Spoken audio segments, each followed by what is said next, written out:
এনেকুৱা গৰমত এইটো নতুন চোলা পিন্ধি আহিছে চা। নতুন চোলা পিন্ধি আহিছো মই। চা গৰম কৈছো নহয় আজি এনেকুৱা গৰম মোৰ ভাই। এইটো চাওক এইটো নতুন চোলা পিন্ধি অহা ধুনীয়া ধুনীয়া। এইটো এটা গা ধুব যাওঁ আজি বলক কি হয় বা চাওঁ। এনেকুৱা ৰ'দে চকু মেলিবই পোৱা নাই। আমি আহি পাই গ'লো য'ত মাছ ধৰিম বুলি কৈছিলো। সেইকেইটা আগত গৈ আছে মই পিছে পিছে গৈ আছো। বাৰীখন কেনেকুৱা লাগিছে চাওকচোন। এখন কলনী কলগছ আছে আহিফালে গোটেই এখন বাৰী আৰু এইফালে এখন বাৰী। হয়তো আমি আগত ধৰিম মাছ চাগে এইখনতো ধৰিম মই ইমান ভালকৈ নাজানো। বাৰীটো কেনেকুৱা লাগিছে চাওক। মজা লাগতা হে না। এই পোনাকণ তুমি নতুন চোলা পিন্ধি অহা দেখাই দিয়াচোন অকণমান মোকো। তো বৰফ খাইছে খাব নোপোৱাটো। এখন চোৱা কচু খেতি।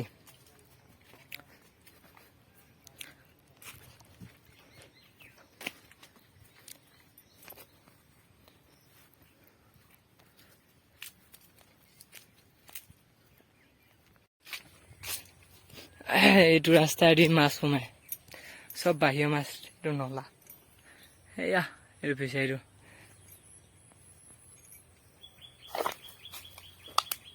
ডাঙৰ মাছ এটা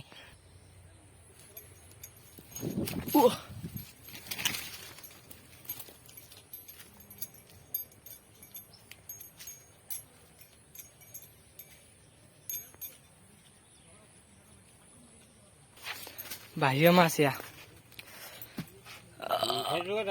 ফেচবুকত নহয় এইটো বেলেগ। এইটো সৰুটো ডাঙৰ এটা আছিলে নহয়। এইটো ডাঙৰ শাল মাছ এটা গ'ল আৰু ন। পচা মাছ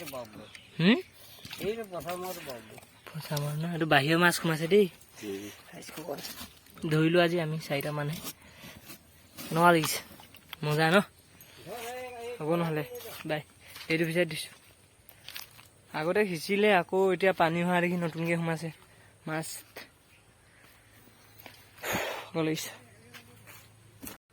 মাছ ধৰিলো আজি বহুত ভাল লাগিলে। একদম বাহিৰৰ মাছ ধৰিলো। এয়া ঘৰ মাছ নহয় আকৌ। এই মাছটো দেখাই দিলো তোমালোকে। দেখাই দিলো মই মাছ। এতিয়া হ'ব আৰু ব্লগটো ইমানতে সমাপ্ত।